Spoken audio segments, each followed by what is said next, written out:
আসসালামু আলাইকুম প্রিয় দর্শক, দেশে কিংবা দেশের বাইরে থেকে এই মুহূর্তে যারা ডাক বাংলা দর্পণ দেখছেন তাদের শুভেচ্ছা এবং অভিনন্দন জানাচ্ছি। আমি গিয়াসউদ্দিন সেতু।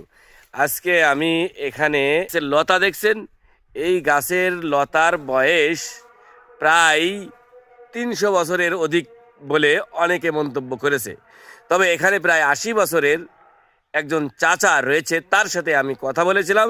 তিনি বলেছেন তার বয়স 80 থেকে 90 বছর বয়স এবং সে জন্মের পর থেকেই দেখছে, দাদা দাদি আমলের থেকেই শুনে আসছে।